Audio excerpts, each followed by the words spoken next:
different ways to make my own way, to say what I'll say, to believe, to be open, to hold but not too tight, and be strong and make it right. And I wonder,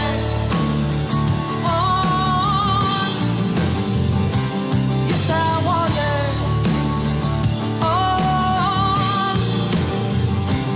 and I wonder,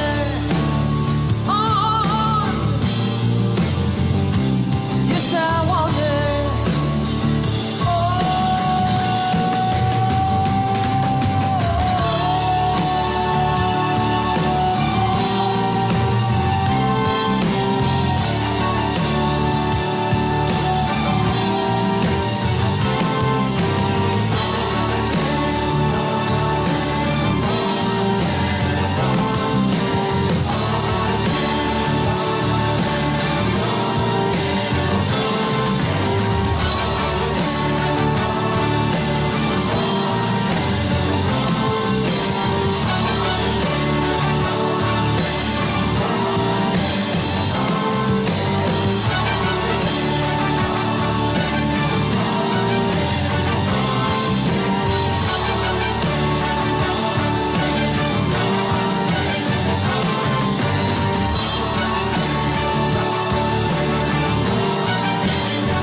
The views expressed in the following show are of the host, the guest, and the callers. The content of the following show, its accuracy, authenticity, and the ramifications of the use or application of said content is the responsibility of those speaking and listening, not the broadcast medium.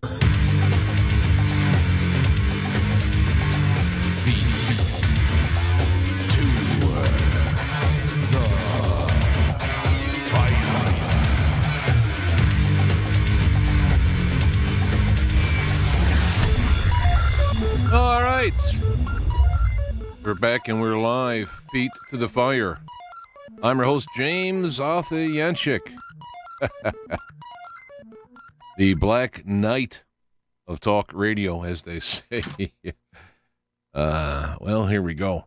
Yeah, that for those who tuned in right at the beginning, what I think I'm going to do is start playing some songs at the beginning, a song or a partial song at the beginning, because a lot of people tune in, 5 minutes into whatever, and I say something, and then, either you have to go back and listen, many probably won't, or I'll repeat it if it's that important. So I thought what I could do is this way I can also sneak in some of my favorites, especially the independent artists like Ann McWilliams, who was that I Wander was the song of Sister Luna, and the...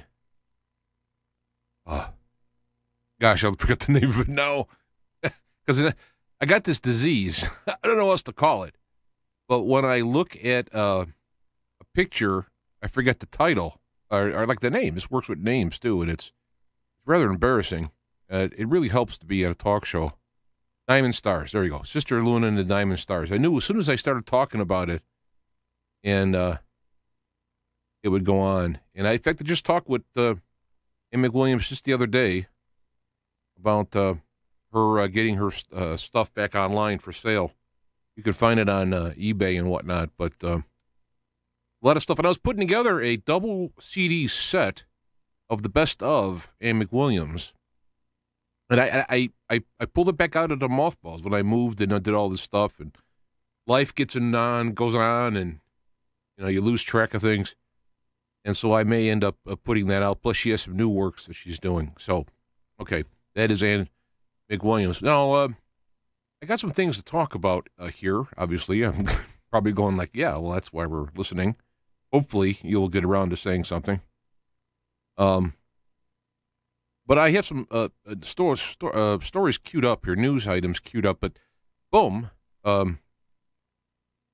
stuff is popping up last minute, so I have some things that I haven't looked through too much. The first thing I'm going to show you did come out earlier today. However, I actually got terrible heartburn ever since I went in for my almost a kaleidoscope colonoscopy. I think they go down to the top too. I just had terrible heartburn. Maybe they stuck in an alien. Oh, that would be terrible. They stuck in an alien larvae. Well, as long as I get it live on the air, that'll be good for. Anyway, so looking to my webpage, Donald Trump said something that I wish he would have said a while ago. Glad he said it. This is Donald Trump tweet. I hereby demand, and will do so officially tomorrow, which would be Monday, tomorrow, that the Department of Justice look into whether or not the FBI DOJ infiltrated or surveilled this Trump campaign for political purposes. Of course, political purposes is going to be the qualifier. And they can get out of it by saying, I got some legitimate legal reason if they can. And if any such demands or requests were made by people within the Obama administration. Now, there you go. That's boom, ba-bam. That's the sound of the gloves coming off for those who are hockey fans. And that's good. Let's get it out, get it off, get it going. And then some of the people commented were good, and you got somebody going, this is the most stupidest thing I ever heard. I said, this is the most stupidest thing you ever heard. Wow. So there's a ba-boom, ba-bam, ba-bing. And that's more my style. I mean, I'm a different person than Donald Trump, which makes one of the reasons I would never got elected. So, and I don't think I could have put up what he did, and it probably would have been knocked off already because of not being as clever. But anyway, oops, that is that. Let me go back to the. How are we going to do this? No, I got to get my. And was that? I'm going to get to that in a minute. Here's an article that came up. In fact, I think I already pulled this up. Yeah. Let me go back to the main window. This just saw this. It was updated today. This is Cheryl Attkisson, Attkisson, and it's Cheryl. It's SHARYL ATTKISSON.com. Of course, I'll have the links below here, but those who are listening and want to get to it right away. She lays out the collusion against Trump timeline. And I just got it. I went through it. It looks very extensive. Starting out in 2011. It looks like she has put this all together pretty good. Up until and including, there's some updates that she had put in here. Even though it's up to March 22nd. So that might be something to look at. This is something perhaps you could send friends who will not be on the internet or alternative media, or, I mean, I get weary because people who are on the Democratic side or the liberal side, or however you want to say it, will say, well, you're listening to Fox. Fox is way behind the times. Now, I'm glad they're catching up to it. But Fox never loved Trump. The Republicans never loved Trump. They would have liked him more if they could control him. They couldn't. But for many Republicans, he was better than having a Democrat. And for some, like McCain, McConnell, and Ryan, they probably would have preferred a Democrat. But so Trump is not a Republican. This is not, and people say, well, you're a Republican. I'm not a Republican. My man's Ron Paul. And Ron Paul had the real legal constitutional answers to solve problems. National debt gone in, I forgot what it was, 10 years, 5 years. He would have started competing money system against the Federal Reserve dollar. He would have brought all the troops home, stationing them in U.S. bases. So all the money that would be spent on those bases would go back into the U.S. economy. They would save the money. They wanted to stop all, what do you call it, subsidies for other governments. All that money home. He had the answer, but he was too polite and was pushed off stage. He's a nice guy. And he's like, well, here's my answers. Well, if you don't want them, okay, you know. Whereas Trump pushed them all off stage. And he had the money to back himself up, so he didn't get a dime from the Republicans.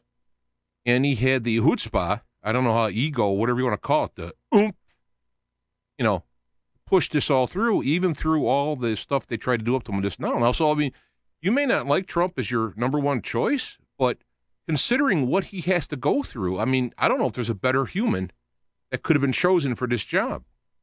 Because whether they would have done better tweets or what have you, they wouldn't have the simple, I guess, balls, I guess you want to say it, is non-gender specific, but, you know, that stereotypical guts, blood and guts, to push through all the crap that's going on and to stand up to it and to almost thrive on it.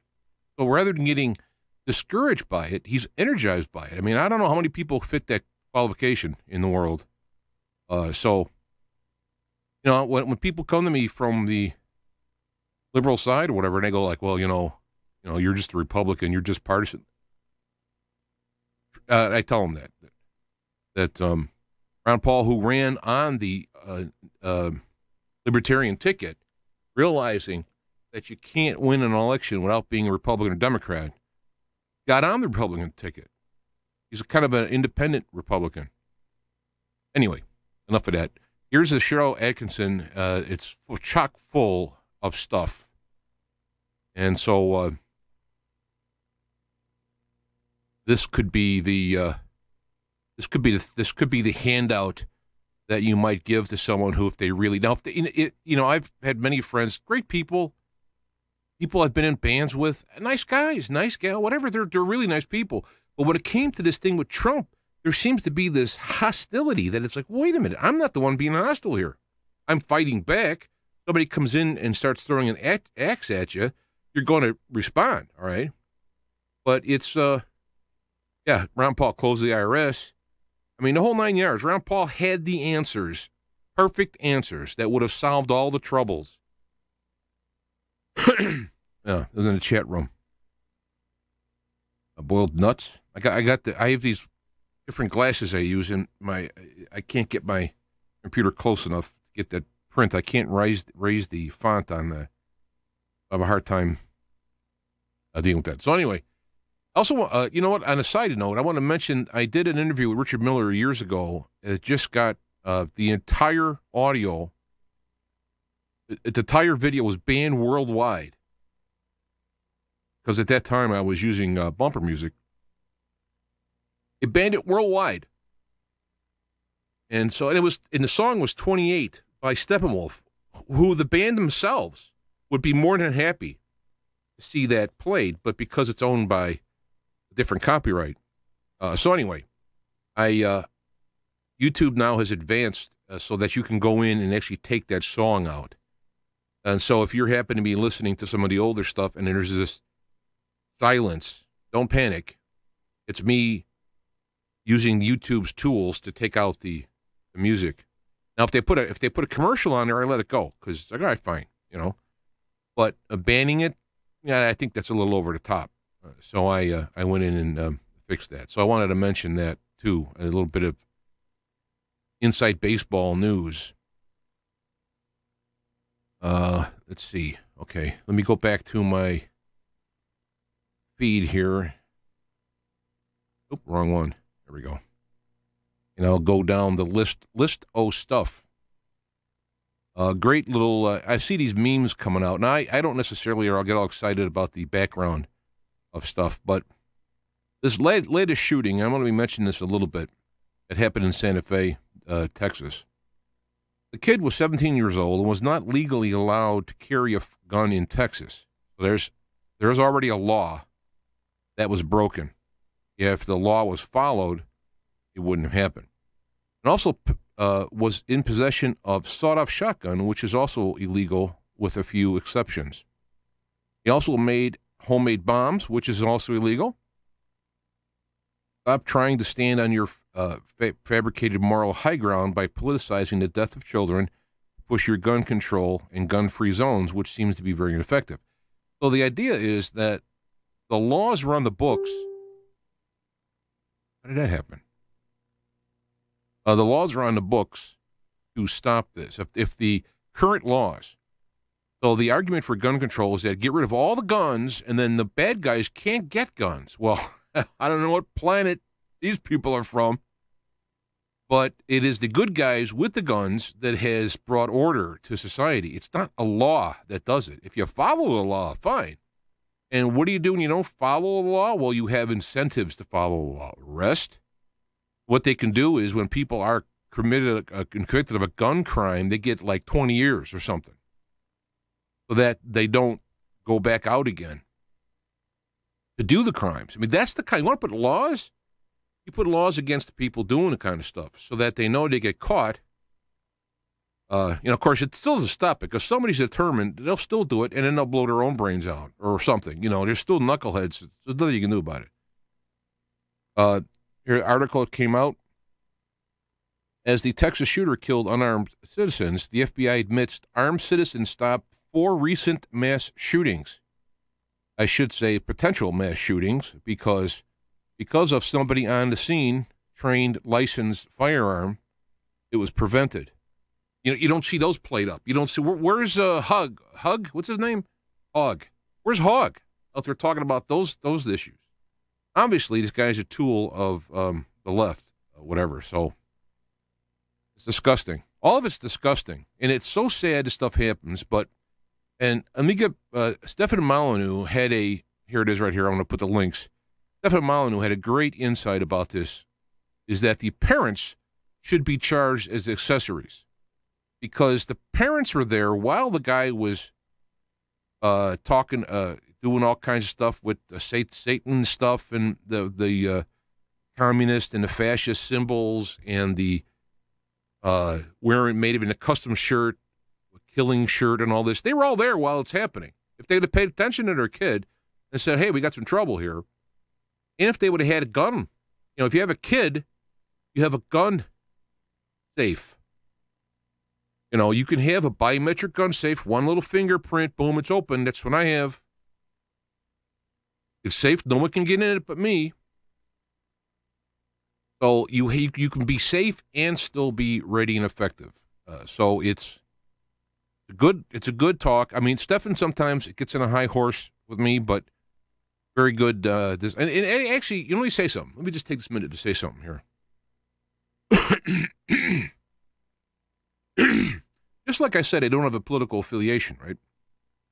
I don't follow anybody and everybody to the letter. I'm going to disagree with everybody on something, whether it be, chocolate or vanilla, or whether it be something very important. And we all should be that way. We all should be free thinkers. It's okay to agree with somebody, and it's okay to agree with somebody a lot of the time. But when you don't want to think yourself and just latch on to someone, that's a problem. And so when you agree with someone, you should be able to articulate why you agree with them. I have this heartburn stuff. And it's funny how it starts when I go on the air. Just when I went on the air, my computer flashed and screwed up, which will get me to another story I'm going to go to. And it actually went down in the bandwidth. It caught back up again, but it's just funny how that works out, So let me go back. Okay. Here at CBS News, I also note when you have a mainstream or how do you call it, MSM or legacy media, which I think is more accurate. Whenever they come up with a story that has truth in it, I tend to go like, And CBS News did a story about a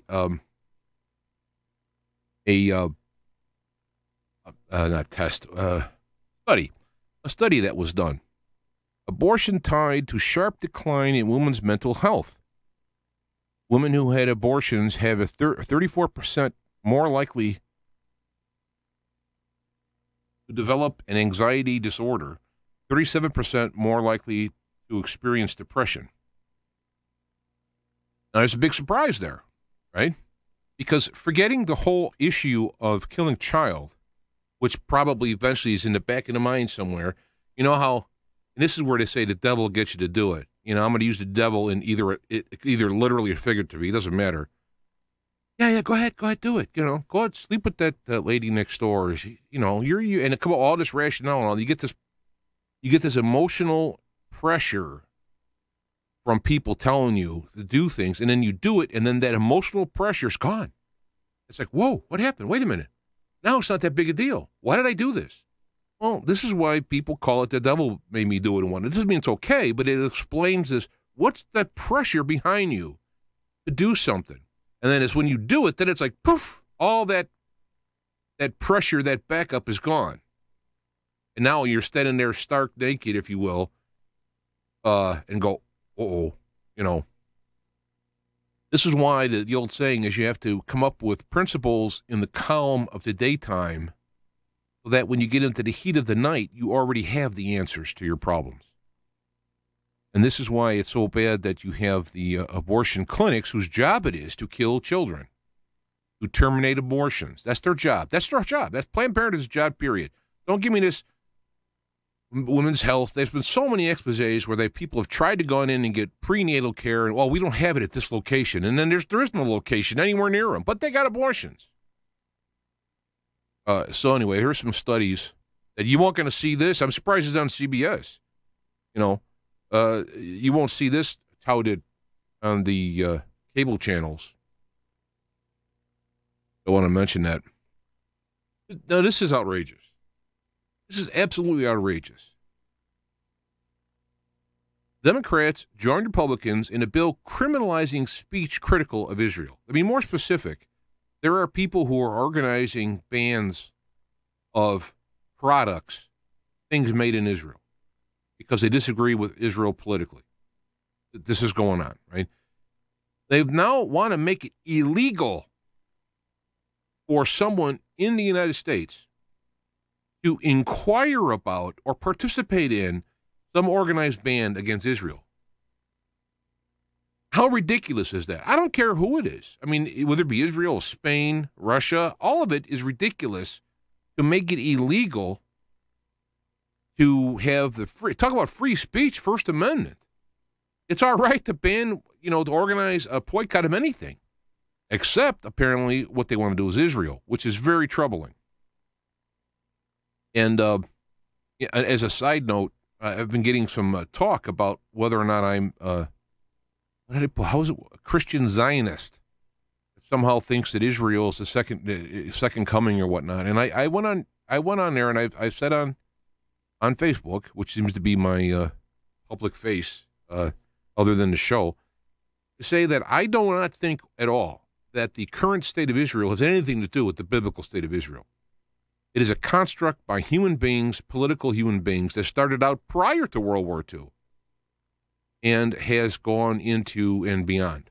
And so whatever happens in Israel is because there's human beings politically, organizationally, or whatever, doing whatever they're doing. And so to put that in there and then add in the background that I am to say that you shouldn't be critical of Israel is ridiculous. Now, it's in Huffington Post, which is left-leaning, and left has been kind of opposed to Israel.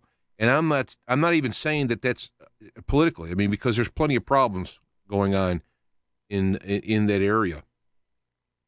And but there's this kind of interesting thing, and yet you have Democrats join Republicans. That's why they say the Democrats join Republicans, because of course Republicans are going to be with Israel, and they don't like Israel, you know. So it's this whole thing. It's ridiculous. The whole thing is just ridiculous. A good note, I found this is a 2-year-old story. I'm in Illinois. I didn't know this. Illinois allows on-the-farm raw milk sales are now legal. This is a 2-year-old story. So I've been looking around to see if there's a farm around me that sells milk. But people who are listening in Illinois, you might want to look into that. I'm sorry. I had the wrong thing on. You guys weren't even, of course there wasn't, here's the article about Republicans and there's CBS News, so you didn't really miss anything. But here you go. This one I'm glad you're seeing. This is a great story. This is, to me, is humanity. This is American. Now, this could be any country. All right, don't get me wrong, but to me, this is Americana. This is when you get, are you proud to be an American? Are you proud? These are the kind of things. This lady was out for a jog. She was jogging out with her dog. She discovered the dog was like pulling over to the side of the road.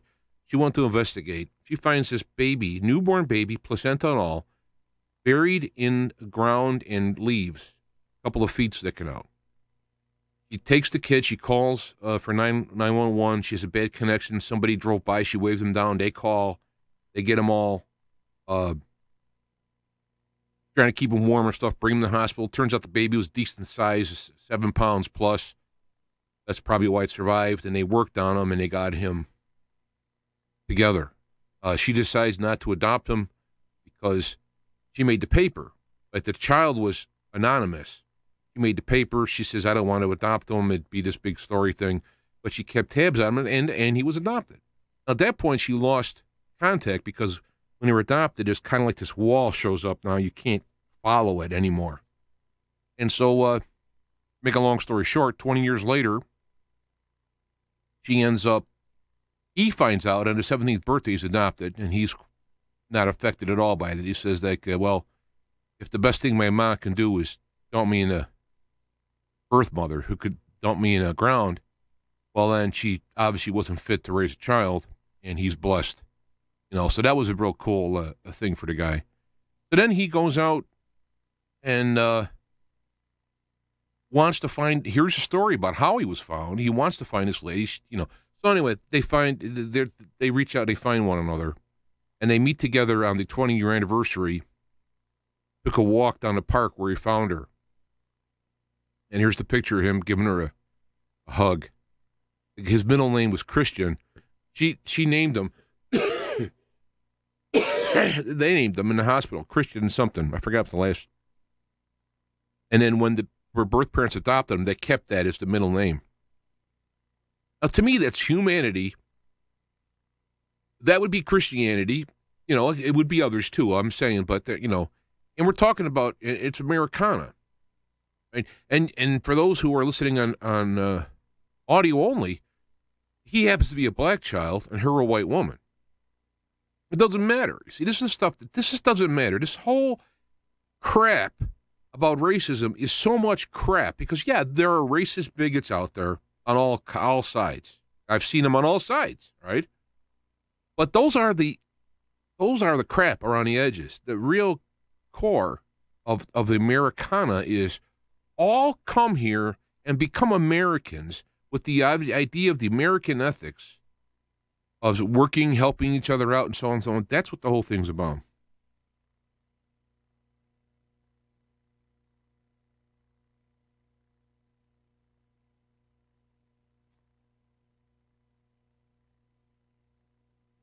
I'm looking down there. I don't know what's going on in the chat room. I don't know. Going on about the religious stuff. All right.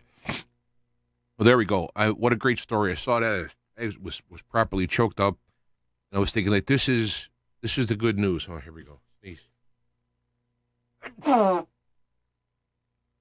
I'm going to have heartburn, and I'm going to sneeze right when I do the show. Wonderful. I wrote some saying, boy, you know what? I cannot see. Now I can't see either.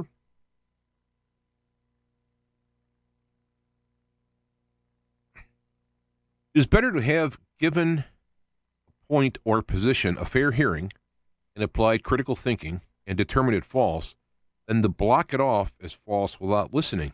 The same applies for truth. The latter in both cases are still ignorant. You see, and I thought about this because there are people who just kind of arbitrarily say, boom, they come up with a statement. Now, that statement turns out to be true. And they go, see, I was right. No, you weren't right. You don't have the infrastructure to get to that point. Well, I had a feeling. Feelings are right and wrong. Okay, so when you combine feelings or intuition with critical thinking, you have a well-knit rope that'll hold to what you're coming up with.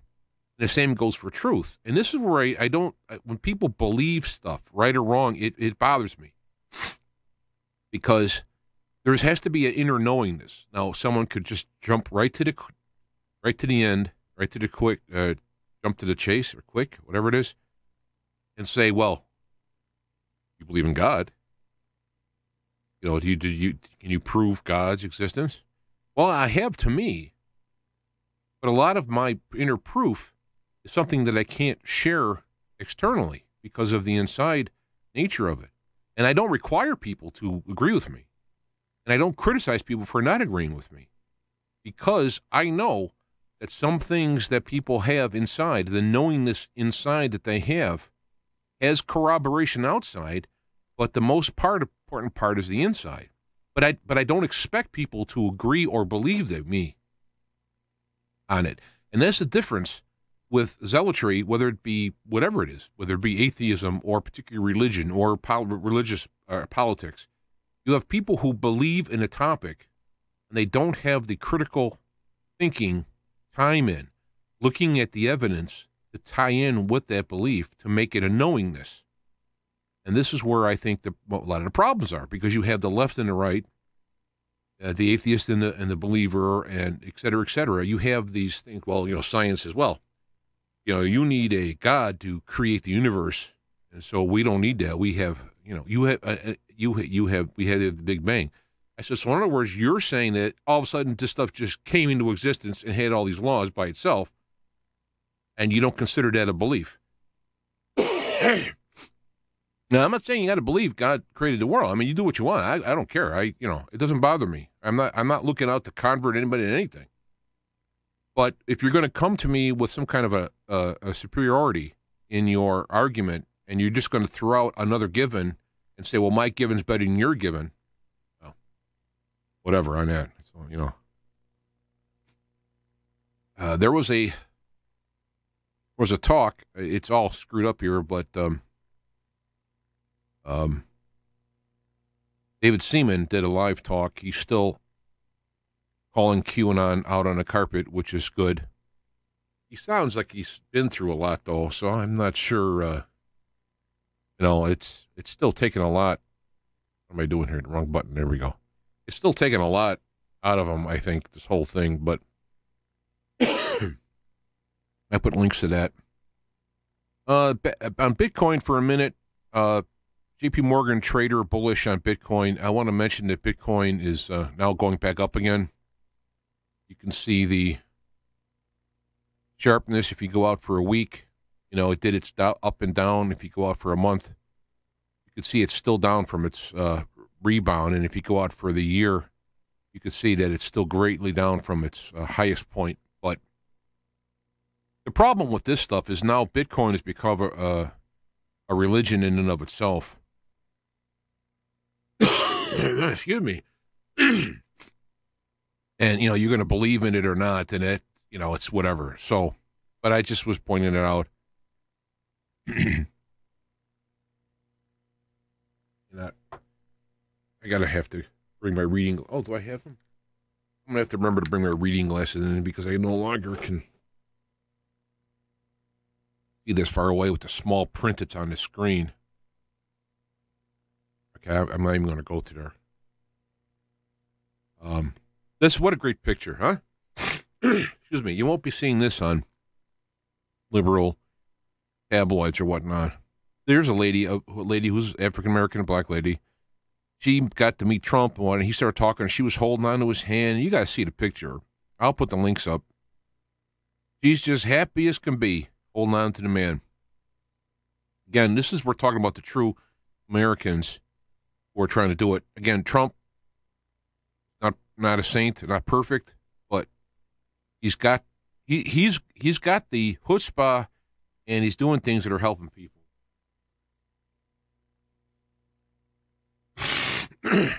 Pardon me for that. I should hit the button. Judge unseals. Now, I saw this before, but I was reluctant to talk about it because we've seen so many things. Judge unseals warrant for search of Anthony Weiner's computer. But when you read through it, it does say that what they're looking for only has to do with the killer's emails, which is still good.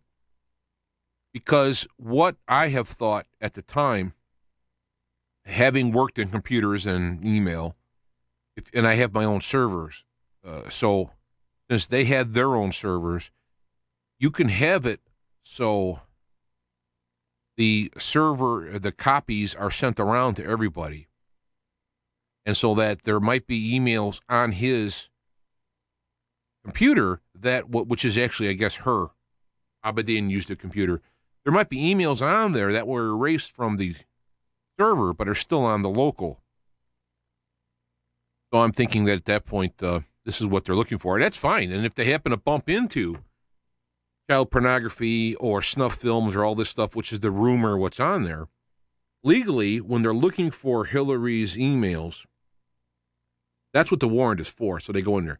But if you happen to bump into like a snuff film or child pornography, at that point, you can't investigate that stuff anymore. You go before a judge and say, we were having an illegal investigation on this email. Like when you walk in a house, they're looking for marijuana, and that's all their search warrant is, and then they find weapons or heroin. They stop the search at that point, and then they go get a court order. Now, they could go right now and get it and come back and then continue. This is how they can do it legally when you couldn't just take the laptop for no reason and look into it. You got to have a warrant to get into it. But if you find something off to the side there, you can do it. So as they look through this, if they find the other stuff, now you have legal means to do it.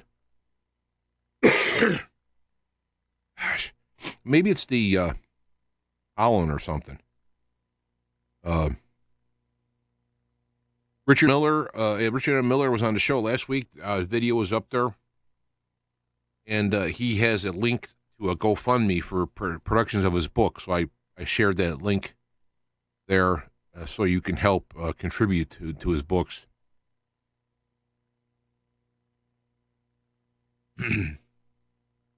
Here's a quote. Jim Jatras, who's been on the show many times, he is a foreign policy expert from the Mideast and Russia, Ukraine, and I guess it'd be what would that be? That's the East, but I guess it's the Near East, I'm guessing. Abortions have decreased eightfold in Russia over the past 25 years, approximately 5 million annually to just over 500,000. Moreover, since 2007, the number of births in Russia has exceeded the number of abortions. So there you go. That's another reason why they hate Russia. And I'm not saying Russia's great. Remember, here's the JAJancik philosophy in life. Psychopaths go for power. All governments have power. Ultimate power, really. That and religion have the ultimate power. So who gravitates to this top of all governments and religions? Psychopaths. So that is my philosophy on it, and that's where you're going to find the knuckleheads are going to be, because they're going to be gravitating toward power. They're not going to go to some place there's no power. Now, I want to mention this. This is kind of important, and for people who have Facebook, if they would share this point around, I would appreciate it. I have a note on ObamaGOPcare. It's great they got rid of the mandate and fines. That means that someone who doesn't want to buy insurance, health insurance, cannot buy health insurance and not be fined. That's all that means. Now, for those people who don't want to buy insurance and pay the really high rates, they don't want to buy it. Now they can. So the option now is you can have insurance and pay exorbitant rates because they have not gone down and they've gone up, right? Or you cannot have any insurance and take the risk. In my case, I just was in the hospital, not even for a week, and I got the initial bill for my hospital. It was $98,000. So, granted, once they get the number down, it'll probably be closer to 60 when they agree upon whatever the fee the insurance will pay. But I don't have that bargaining power. So now I'd have the hospital coming after me for $90,000. And I have to declare bankruptcy, and I have to sell off all my assets. I may be able to keep the house, maybe not. Depends how much equity is in it. I would have to, if I wanted to keep the house, I'd have to take a secondary loan on it to pay the mortgage back for the rest of my life. Or I can buy insurance, and my insurance has went up since last year. I had a $1,000 deductible with a $3,000 out of pocket for the year, which I'm told is very good. I'm paying $800 a month for me, one person, right? $800 a month. It went up the $1,300 deductible, $6,300 out of pocket. That's one next year, and it went up almost 9%. So just think about this stuff before we get all excited about what Trump has done for Obamacare, which he has done. He has helped a segment of society, and the GOP who have got rid of the mandate, and they're all patting themselves on the back. No mandate. All that mandate does is you can legally have no insurance. Before you couldn't legally have no insurance. I've called insurance companies to try and get a policy that's written for me. I know I'm 60, 61, so I know I'm not going to get a 20-year-old rate. I got that. But I'm not a female, so I shouldn't have to pay for it. I'm not married. I'm not legally responsible in that aspect, in an insurance situation. So I shouldn't have to pay for pregnancy or abortion liabilities. I shouldn't have to pay for women's issues, uterus and all that stuff. I just should pay for my 60-year-old man issues, not the rest of it, not sex change, not any other liabilities. And the insurance would go down, but they don't want that because they want the higher rates. Insurance companies, that is, wants the higher rates. So, yeah, they got rid of the mandate. So now you have the legal right to not have insurance. Thanks. So when is it going to go back to where people actually pay the risk? If you're in a pool, I'm in a pool, by the way. My insurance comes in a group plan, which already has the so-called discount where they take everybody. They take the group and figure, well, at any given moment, how many people are going to be sick in the group. And so other people are paying, this is what the group policy does. So this is what, Obamacare is still alive and well and living and destroying things. I mean, just think if I got, I used to pay $150, about $200 a month, less than $200 a month, we'll say, for the coverage. Now I'm paying over $800 a month. And I didn't have, at one point, I know if I go back to when I was a Teamster, the insurance came from the union, and I didn't pay for nothing. I had zero deductible, zero out of pocket. I'd go to their clinic, and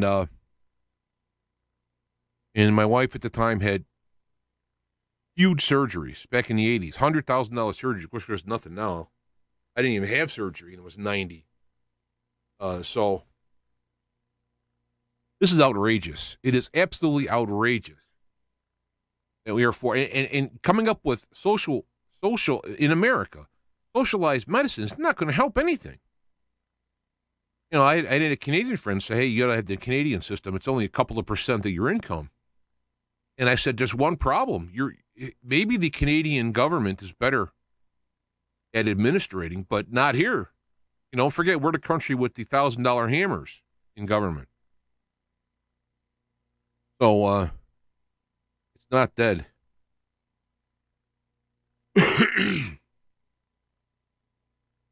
Excellent. Trump administration cuts all government funding for NASA's global warming program. Fantastic. There is no global warming. Get it through your head. It's not a belief system. They're not global warming deniers, climate deniers. It's realityers. And the proof is overwhelming. I'm not even going to go into it.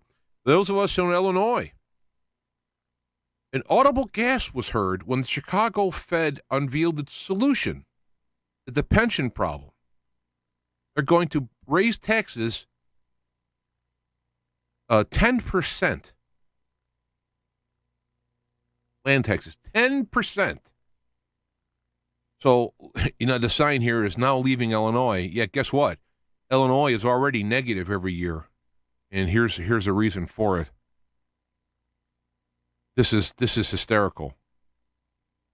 The Pentagon cannot account for $21 trillion. Now, it's actually the Pentagon and HUD combined. Catherine Austin Fitz was yelling about this for quite a while. So this is not old news. If you recall back in 9/11, actually at 9/10, 2001, now I can't think of his name now, Rumsfeld, because I saw his face. Rumsfeld had a press conference at night saying they've lost $3 trillion that they can't find. And then the next day, that kind of got put on the back burner. Well, it's been piling up. The Pentagon cannot account for $21 trillion that has been spent. It's been spent, but they can't account where it's been spent. This is Pentagon and HUD together.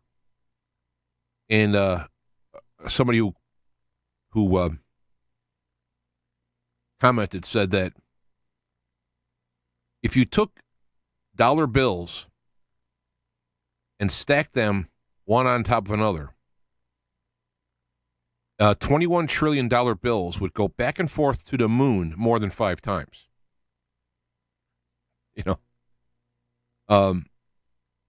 Now, if you think about it, I also added in at this point, there's $21 trillion that has been spent that they can't account for. There's also $21 trillion that has been borrowed. So a lot of that's going to cross over. But let's just say that the American people has borne a tax burden that allowed them to lose $21 trillion and borrow $21 trillion, and, the lights are still on. The American economy is so good, even at its worst, that it can handle it up to this point anyway. I mean, it can't handle it forever. So just think if they took that $21 trillion away from the debt and just pay, boom, cancel. We're to zero now. Don't worry, we'll get back. We'll get up there again because they're spending something like $50,000 a day or an hour or whatever over what they get, and they had world record money. I really, excuse me for this heartburn stuff, and they they're spending so much. Over, even with record monies. All right, I'm going to get to this. Now, this is where I do this critical thinking stuff. Here's an odd. I'm not a fan of canola oil, right? But canola oil is a toxic oil synthetically produced and is also registered as a pesticide. Yet people think it's food. Now, canola has problems. One, it's the number one GMO crop, that and corn, right? So odds are, if you're having canola oil, it's GMO. But it also has a higher acid that's found in oil in one way, and a good acid and a bad acid. So they push the good one, kind of forget the bad one. So there are much better oils for you if you're going to use oil. That being said, the fact that it's used as a pesticide is a red herring. That's to say, that does not mean anything, because you look up, and I put links to this here. Maybe I can click on it.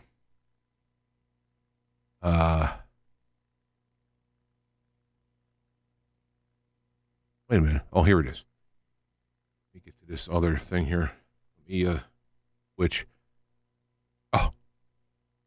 page I'm looking for can't be found. That was not good. Maybe I did it wrong. I'll have to check into that. But I just happened to pick this out of a group of links. It wasn't that this particular one was unique. But when you make a organic pesticides, or that is pesticides that are friendly to the environment and animals and whatnot. Animals meaning like dogs or cats or whatever, but they're not friendly to insects, pests, pesticides. What happens is they use oil and fats because the oils and fats get on top of the insects, whatever, and it smothers them or does whatever. It's not a poison in the classical sense. It's deadly to them, and therefore they die. But it's not. So to say canola oil is a toxic pesticide is it's fake news. To say that there's a problem with canola oil, yes, there's plenty of things to talk about on it, but this particular thing is fake news, and I did point that out. Even though I don't use canola whenever possible, and I don't use GMO canola at least, and I try not to use canola at any time. It's not because of that. I wonder if I can play this. No, I can't. It's too long. I'll have to trust you to listen to this, but there's a video that came out in '77 called the Fantastic Animation Festival. It's on YouTube. It's on VHS. It never got any discs.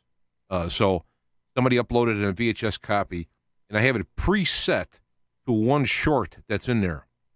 That kind of how I feel about in my search for truth and all this stuff. It's kind of cynical, and at times I feel that way. But there's a link to that, and I want to show you about people searching for knowledge and wisdom and finding out stuff, and then, yes, and there's Marty Sheedy, longtime follower of Feet to Fire. He's a great guy. He's a motivated speaker. He has a scissor, I forgot the term, scissor gate is what it's called, nothing to do with Watergate, where he was born with his feet basically crossing over. And what he has done is rather than try to walk, quote, normal, he's figured out a way for anybody with this condition to walk naturally in their condition. And it's pretty amazing. He's part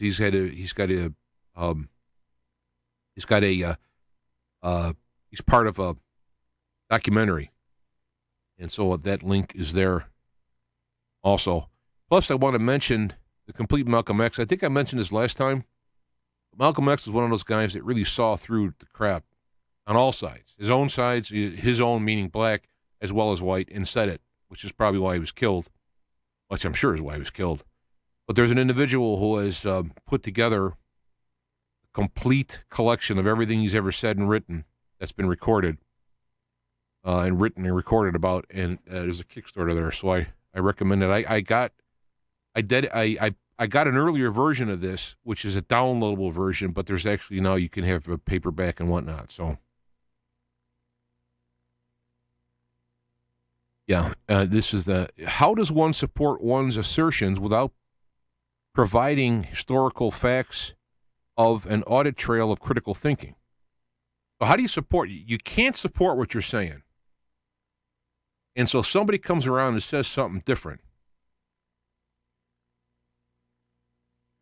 Yeah, you don't use any oils 100% fat. Yeah, you need fat. Boiled nuts, you need fat. You need fat to survive and live. It's what kind of fat is the problem, not whether you need fat. You need fat. You know, the whole omega-3, omega-6, omega-9, 12. You need that to survive. So, but anyway.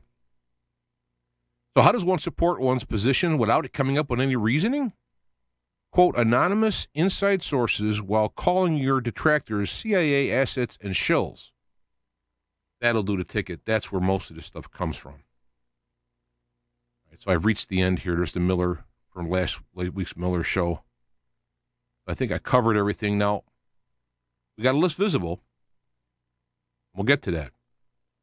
But what I'd like to do at this point, and I don't know how this is going to work copyright-wise, because I'm going to be playing a video, or playing really the song. I want you to hear this song. It's only a few minutes. I'm going to set up the video from Less Visible because it was kind of late in coming to me. So I'm going to play this. It's a video. You can watch it if you like, but if you can, and I'll put the links up so you can watch the video. I mean, it's by a lady named Biff Naked. That's her stage name. And but the song is called Every Day, and I had a little vision. In fact, I may even work this into a spoken word thing. again, I have to get around to it, right? But the vision I had when listening to this song was, this is your body talking to you. If you'd ever wondered what your body would say to you, your body communicates all the time. When you have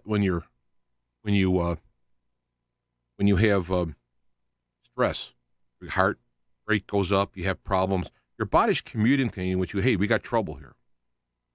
You know, when you have, and now I got to figure out what the heck all this stuff is with the, I don't know if I'm going to have to talk to the doctor. Maybe they went down through the top, the test, and I don't know if they did something. That's great.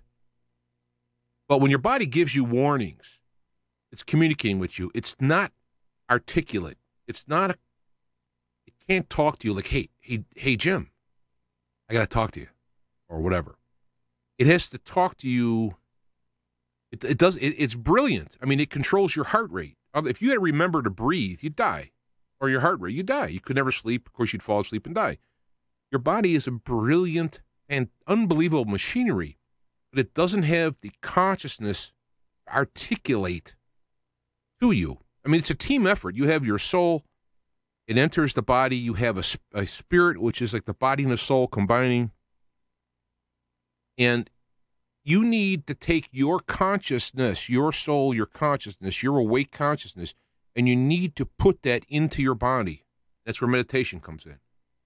When you lie down and you close your eyes and you vision like light coming up your left arm or whatever, what you're really doing is you're using that envision. You're using it to place your consciousness, which has been being usurped by your brain, and putting it in your arm, in your leg, and you move it in your organs. That's what the whole point of meditation is. And we used to do this on the show every week. Somebody would send in somebody who was ill, and we would have a meditation for them. And it's still open, by the way. If somebody has something they want to email, we'll do that. But I was driving along, and I was thinking, after being in the hospital, and this last time, the first time, I can't say I almost died because I did have an infection in my brain and in my spine, and it wasn't one of the normal things that would kill you, like encephalitis or nothing like that. It was kind of a generic one, and it went away with antibiotics. But last time I was in the hospital, I was bleeding from the colon, and after passing out twice, let me tell you something, if you've never passed out, very impressive. There's nothing you can do. Nothing you can do. It's just lights out. And it doesn't matter where you are or what you're doing, you're done, right? But I had to have blood. And I had to have, they gave me a fluid that would stay inside your body. It's kind of like, it's fluid that won't get filtered out by your kidneys because it has the same specific gravity as blood. So it's not like if you drink a lot of water, you'll pee a lot. But without that intervention, I would have died. And when I passed out a couple times, it kind of gave you what death would be like. Now, I'm imagining in real death, you have you have the consciousness there. Since I didn't die, I didn't separate and all this stuff. But I was laying there meditating and praying that I would be okay. That my body would heal. I didn't want to have major surgery, be off work, bankrupt, all this stuff going through my head. And so when I was driving, I was thinking about that, and then this song came on just randomly on my. I have a little tablet that has work stuff on it plus music. And as I was listening to it, this song came, and what came to me right in my head at that moment, which I listen to these things, it was like, this is your body, the human being. When you look into a mirror, what do you see when you look in the mirror? You don't see the consciousness inside your head and inside your body. You can't see that. You can't see consciousness. What you see when you look in the mirror, you see your body, the human being. And if I say, who's your best friend? Well, there's Joe. I've known him for 20 years. He's my best friend. What about who before you knew him? You say, well, my parents. They've been around since I was born, and they were my best friend. Yeah, but if they haven't, they're going to die. And then you won't have a best friend anymore.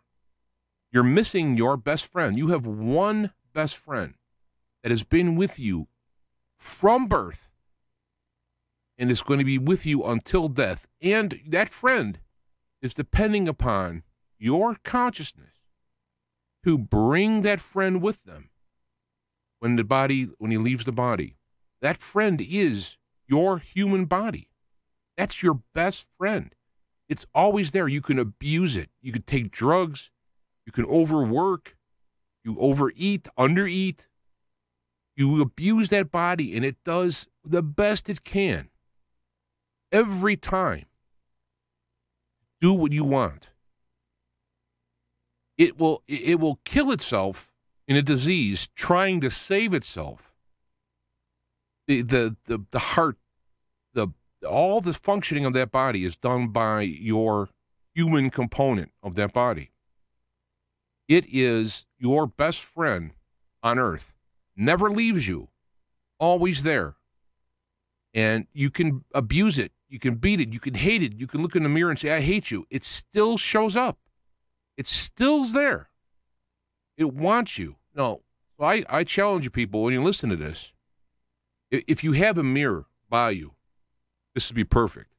Take a second and grab the mirror. Just do this, whether you're listening live or not, and look in that mirror as you're hearing the song and listening to the words, and look at that person in the mirror and say to that person in the mirror, you're my best friend, I love you.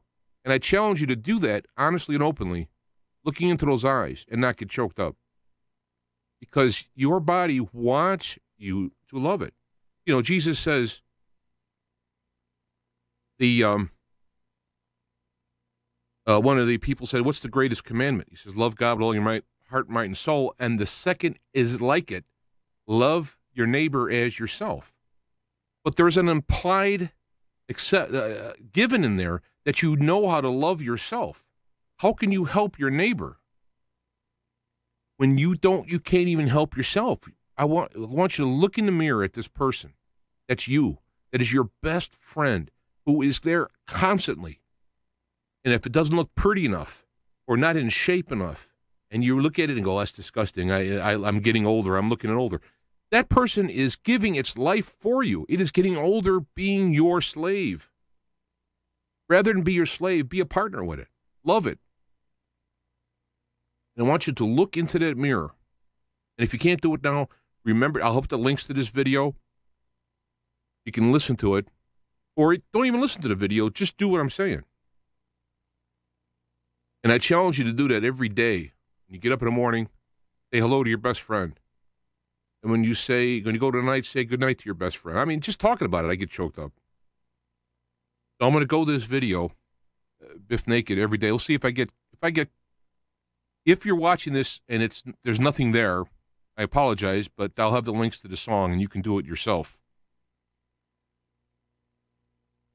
And then we'll have less visible. I don't want to do it this way. Let me see if I can just add this in here. Copy.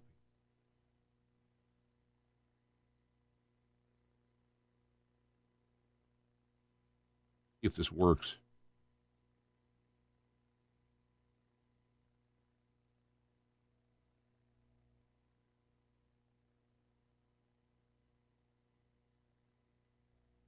Something I've been wanting to say to you. Are you sitting down?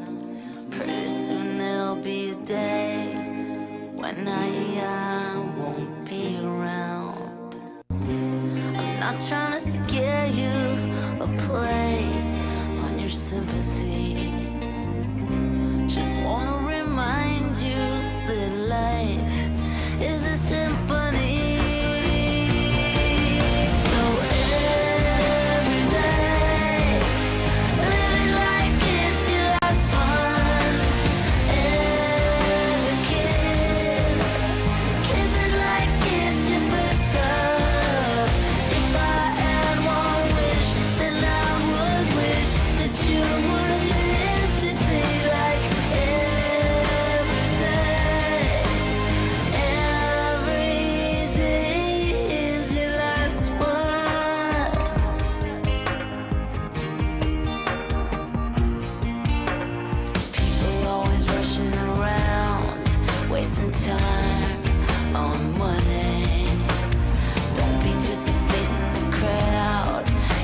Welcome, my dear friends, to Dog Poet Transmitting and the Saucer Pod.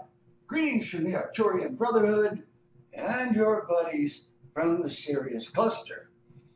Lately, I've been hearing murmurs from the Pleiades and from Alpha Centauri. Only murmurs like a fading echo. It could have been voices from lifetimes past or yet to come. Sooner or later, it will come, but it won't be Art Bell bringing it. Which reminds me, there was a fabulous interview with George Carlin dealing with Art Bell, who died just a little while ago this year. And he used to be on late night TV all the time. Well, he was on the radio, but then I guess it moved on to another venue. You know, in this day and age, at least according to me, there is nothing really worth talking about except God. And keeping the heart and mind focused on both God and love, who have pretty similar motifs, as it were. God and love, God being love, love being God. Everything else is just me being distracted by replicating confusions in the manifest and wondering if white noise is the same as white privilege. Shakespeare will be heard no more. It's too bad he was white. But we'll have rap to listen to, so it turns out all right.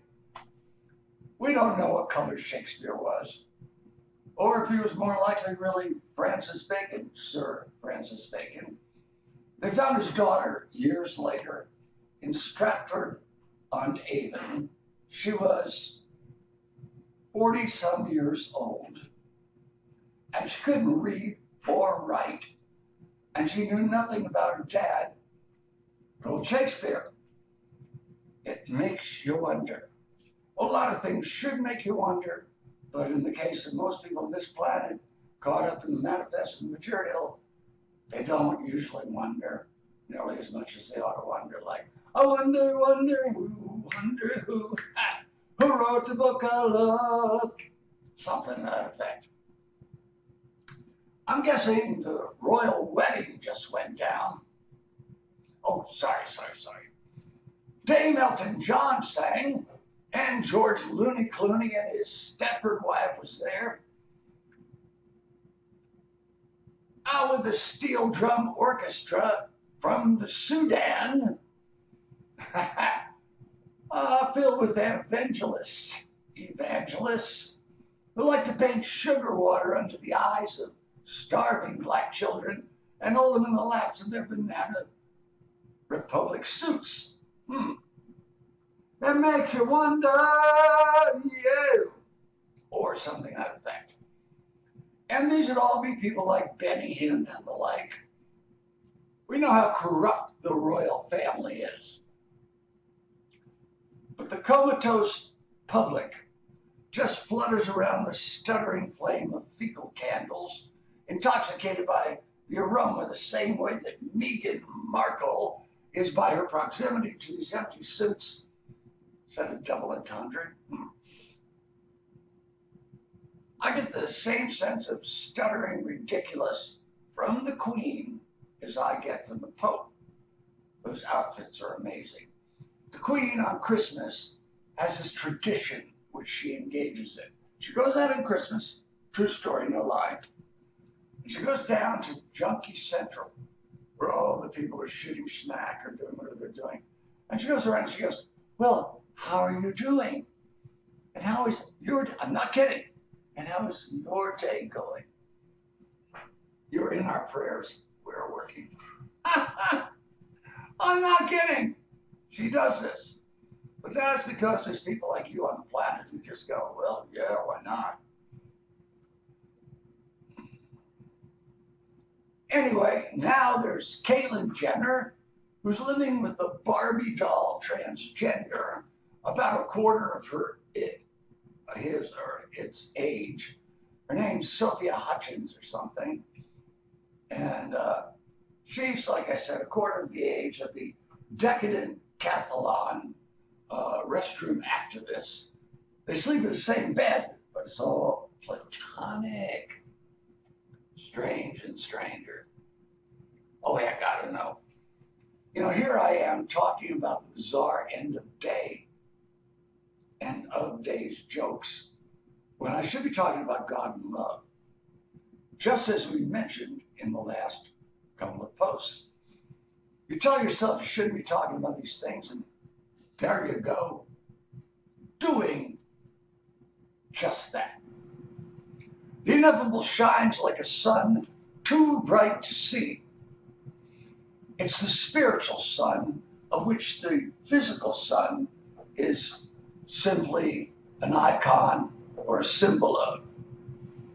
Swedenborg, that great philosopher of a particular time, along with like Kierkegaard and other, I didn't have much of a social life, so I used to read all the time. And Swedenborg said that the spiritual sun will never hit its zenith, because after that, it would have to descend. And there is always more power and more sun in the sun, both spiritual and manifest, than is ever manifest or ever shall be. That's the truth, my friends. There are certain physical and metaphysical truths that simply happen to be, but for so many of us who live in a world where things seem to conspire according to what we wish were, as opposed to what is. Dear God, let me be so consumed by your beauty and love. Do not let me be swallowed up in my ignorance, believing my shortcomings are real. Dear God, let me be so consumed by your love that I become a portal of light where no detail may be seen. Let there be only a luminous outline, the light of which is the Almighty, and the fuel of which is my disappearing act, as the personal is consumed in the fire of your love. Yeah, love and the author of love.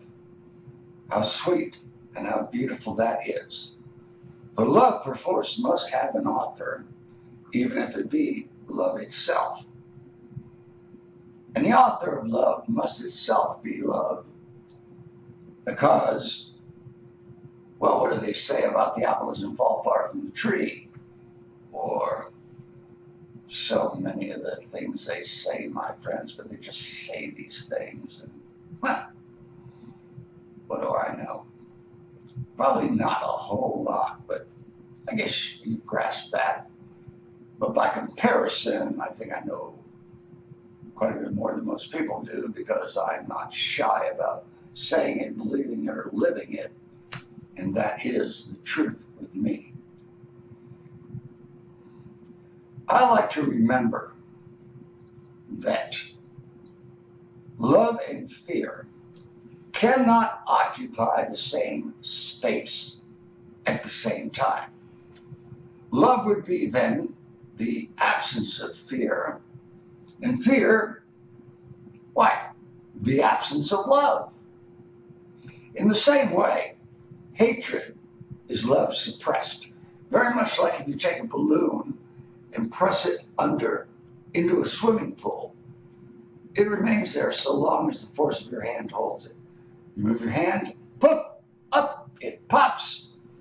And lo and behold, there it jolly well is, isn't it? So, get this given in mind, fear and love, hatred and love, da da da. Two poles create a third pole, and the third pole presupposes another pole, and yada yada, yada yada, yada yada, yada yada. That is how the physical and the invisible universe manifest. You'll have to figure that out on your own. Seemed to make perfect sense to me at the time. Everything in life is balanced and is symmetrical. And if you can't see it, then you are the one who is out of balance.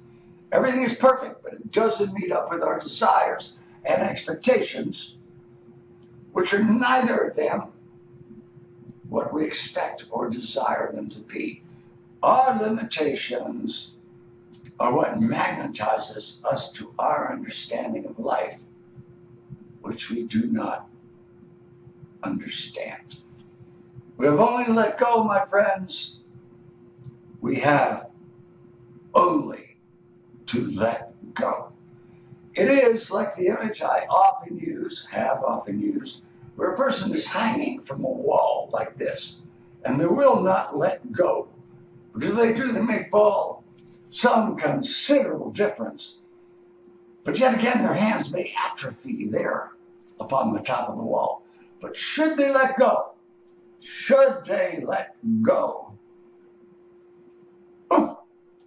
then they find their own standing a few inches above the ground itself.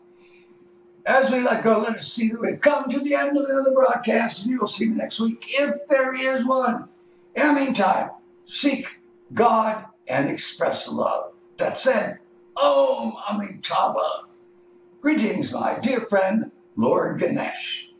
Much love, Lady Nature. Meecham Ambu, Guru Baba. Alhamdulillah. Hail, Lord Jesus Christ. Hare Krishna. Kiryan Baha'u'llah. Aloha and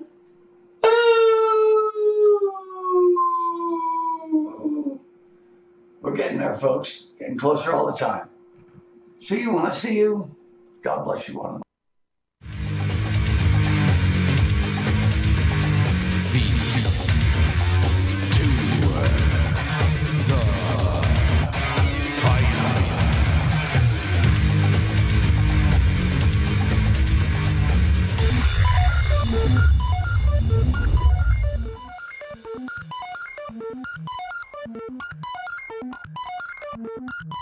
Thank you.